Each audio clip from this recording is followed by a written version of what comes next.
उसकी मेरे पास आ रही है। लेकिन आज ये शुरुआत हुई है, आज ये कागले में खुला है। भाई साहब, आपका जीत का दरवाजा खुला है, जोरदार तालियां बजाएं अपने भावी सांसद के लिए।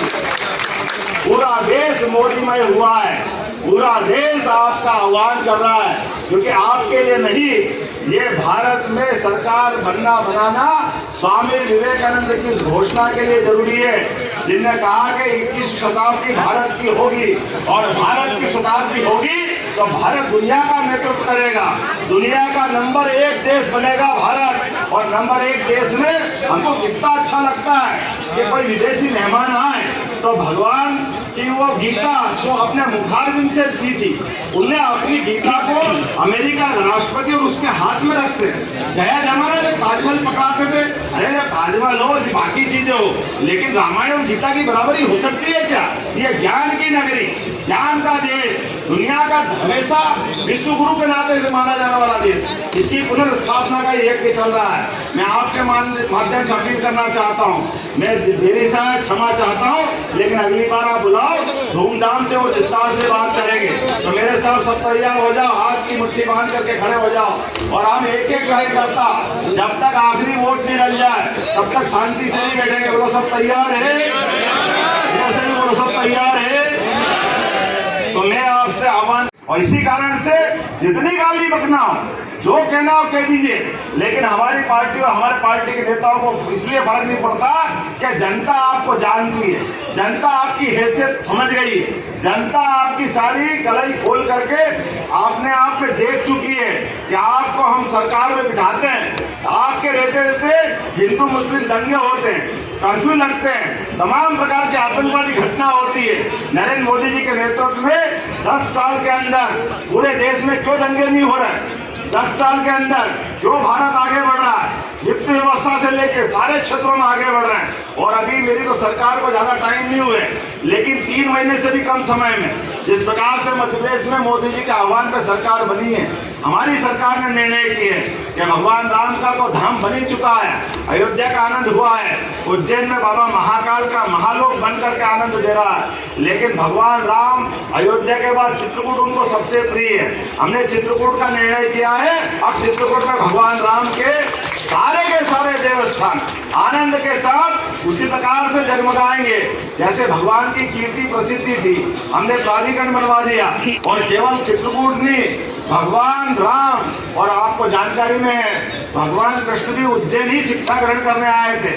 भगवान का तो वो जो धाम है उज्जैन से विशेष लगाव है, और उज्जैन क्या पूरे प्रदेश से कई सारे हिस्से भगवान के जहां आज हमको गौरवान्वित करते हैं। तो उज्जैन मध्य प्रदेश के देश का ही हिस्सा है। मैंने मोदी जी के सामने योजना रखी, उन्होंने कहा बिल्कुल आप आगे बढ़िए। तो भगवान राम और भगवान कृष्ण ने ज्यादा लीलाएं की मध्य प्रदेश में, सभी स्थानों को हमारी सरकार बढ़िया धर्म स्थान बना करके दुनिया के सामने एक नए तीर्थ के रूप में प्रसिद्धि दिलाएगी। आपके और मेरे मन के भाव से हमने सबने देखा, भगवान का भक्ति का भाव तो है ही, लेकिन भगवान आदर्श विद्यार्थी भी तो है। 64 कला, 14 विद्या, 18 पुराण, 4 वेद, अगर किसी ने शिक्षा ग्रहण करी तो वो विद्यार्थी का नाम है श्री गोपाल कृष्ण। हम सब जानते हैं शिक्षा का क्या महत्व है। कंस को मारने के बाद भी भगवान ने शिक्षा का क्या महत्व है ये सबके सामने बता दिया, और लोग कुर्सी के चक्कर में पागल हो जाते हैं। मैं हर दूं तो मेरी पत्नी बन जाए, पत्नी है तो ये बच्चा बन जाए, ये बच्चा बने तो वो बच्चा बन जाए, एक ही घर में एक ही खानदान में सारे पद मिल जाए। अरे लोकतंत्र के मजाक गए भैया, राजा महाराजा का जमाना, अब ये जमाना चलने वाला नहीं है। अब जिसमें क्षमता है, जिसमें योग्यता है, नरेंद्र मोदी जी के नेतृत्व में, जेपी नड्डा जी के नेतृत्व में हमारी पार्टी उनका स्वागत करेगी, उनको सभी को मौका देगी। मेरी अपनी ओर से उनसे भी गलतियां हुई, भगवान के राम में, भगवान राम के मामले में अड़ंगे लगाना ये किसी दृष्टि से उचित नहीं मानता हूं। और मैं इस बात के लिए जानता हूं परमात्मा की दया से जब सुप्रीम कोर्ट का फैसला हो गया, इसके बाद क्या बचा था। लेकिन सुप्रीम कोर्ट के फैसले के बाद भी ये घमंडिया गठबंधन और इनके सारे लोग आज भी भगवान राम के अस्तित्व पर प्रश्न खड़ा करते हैं, ये सनातन संस्कृति पे प्रश्न खड़ा करते हैं। और हमने मोदी जी के दूसरे कार्यकाल में देखा, पहले कार्यकाल में उनने, हमको मालूम है, पाकिस्तान को ठिकाने लगाया, पाकिस्तान के आतंकवादी घटनाओं को रोकने का प्रयास किया। दूसरे कार्यकाल में भगवान राम के मंदिर का, धारा 370 का जितने उलझे सुलझे प्रश्न थे सबका उत्तर ढूंढने का प्रयास उन्होंने किया। इसलिए पूरा देश लालायित है और अपने लोग को अब होना ही चाहिए, क्योंकि अब मुद्दा ही राधे राधे का है। जिनका है बोलो गोपाल कृष्ण भगवान की। अब कई सारे लोग कहते हैं हम भी राम जी के हैं, हम भी राम जी के। भैया हमने कहा तुमको तो बुलाया, तुम तो आराम कर रहे थे, तुम तो आए नहीं, जाने क्या क्या कर रहे थे। लेकिन चलो कोई बात नहीं, राम जी का निकल गया, अब गोपाल जी का आगे है, क्या परेशानी है। अब आप डंके की चोट बोलो कि हाँ मथुरा में भगवान राम का मंदिर बनना चाहिए, वो ढंग से तो आना चाहिए ना। आप नहीं आओगे, वोट की फसल काटना चाहोगे, ये वोट की फसल देने वाले नहीं है। भारत के लोग जग गए हैं, मैं भी आपके इसमें से आता हूँ। हमारे परिवार में भी कोई सांसद नहीं, कोई विधायक नहीं, कोई मंत्री नहीं, ये केवल फैले हुए कीचड़ में कमल खिलाने वाली पार्टी है। किसी को भी मौका दे, मंत्री बनाए, मुख्यमंत्री बनाए, प्रधानमंत्री बनाए, ये केवल भाजपा कर सकती है। मुझे इस बात को कहने में कोई गुरेज नहीं।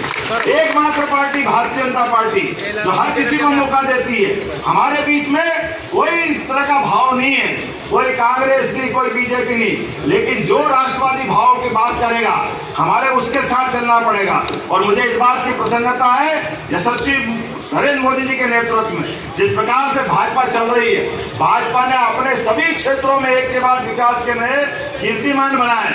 आज सांस्कृतिक अनुष्ठान का पर्व चल रहा है। लोग अयोध्या अयोध्या कहते रहे, अयोध्या में तो मंदिर बनाया ही बनाया, अयोध्या से अरब में भी मंदिर बनवा दिया है नरेंद्र मोदी की अपनी छात्र, अपनी क्षमता।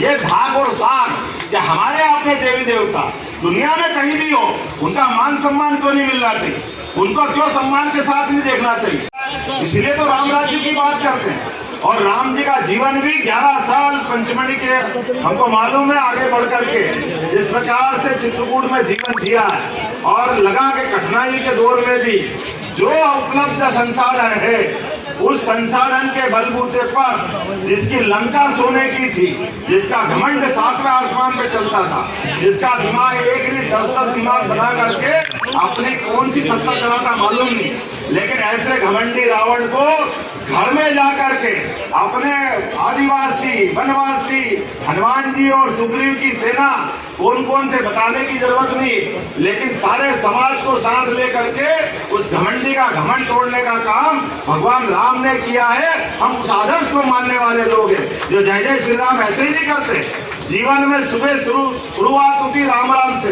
किसी को प्रेम से बोलना तो जय श्री राम। हमको लगता है कि जय श्री राम बोलो तो हमने कुछ पा लिया। और भगवान राम की वो इतनी अलग अलग प्रकार की आदर्श घटना है और दुर्भाग्य के साथ कहना पड़ रहा है, आजादी के बाद ही कांग्रेस के लोगों ने इस देश के साथ अन्याय किया। आप बताइए 1000 साल पहले मोहम्मद गजनवी ने जो सोमनाथ का मंदिर तोड़ा था, उस सोमनाथ के मंदिर तोड़े हुए को अगर दोबारा बनाने का निर्णय किया तो जोरदार ताली बजाओ। सरदार वल्लभ भाई पटेल ने वो भगवान का मंदिर बनवा करके इस अपने देश का स्वाभिमान जागृत करने का प्रयास किया। उसके उल्टे कांग्रेस और नेहरू परिवार ने तब से अड़ंगे लगाना चालू किए। अयोध्या के किनारे भगवान राम पैदा नहीं हुए तो कहाँ पैदा होंगे। 70 साल तक भगवान अपने हमें भारत माता खड़ी है और पीछे शेर के सवारी के समान उनकी अपनी सवारी है। कभी कल्पना करो, मैं भी उसी में से था जिसने अपने जीवन में ये सोचा था, पता नहीं परमात्मा ने ये भारत माता का चित्र बनवाया होगा जिस कल्पनाशीलता के बलबूते पर, लेकिन ये शेर तो दिखता है, लेकिन ये नेतृत्व करता तो शेर जैसे लगते नहीं। लेकिन हमें इस बात की खुशी है, पाकिस्तान को घर में घुस के जैसा मारा तो लगा कि हाँ भारत माता का सुपूत देश का प्रधानमंत्री है, ये हमें इस बात का गर्व है। और इसी आधार पर एक बार नहीं 2 बार घर में घुस करके, अरे हमारे देश के अंदर हमारे नागरिकों पर कोई आतंकवादी हमले हो जाए, कोई आतंकवादी घटना हो जाए और देश का नेतृत्व तो हाथ पे हाथ धरे देखता रहे, डूब मरना चाहिए अगर ऐसी स्थिति बने तो। लानत है इस बात के लिए। और मैं तो यादव बंधुओं के बीच में आया हूँ, ये तो सदैव अपने बीच में इस कारण से पहचाने जाते हैं, जहाँ अन्याय होगा, जहाँ अधर्म होगा, हमारा देशवासी भगवान कृष्ण की तरफ सदैव देखता रहा है। जोरदार तालियां बजाओ गोपाल कृष्ण भगवान की, प्रभु रामचंद्र जी महाराज की।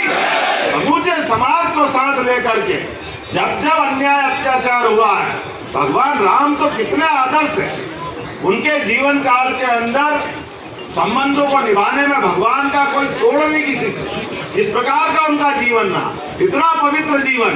कहाँ राजगद्दी मिलने वाली थी, लेकिन पिता ने कहा वनवास जाओ तो वनवास चल दिए। भाई आगे बढ़े तो भाई से भाई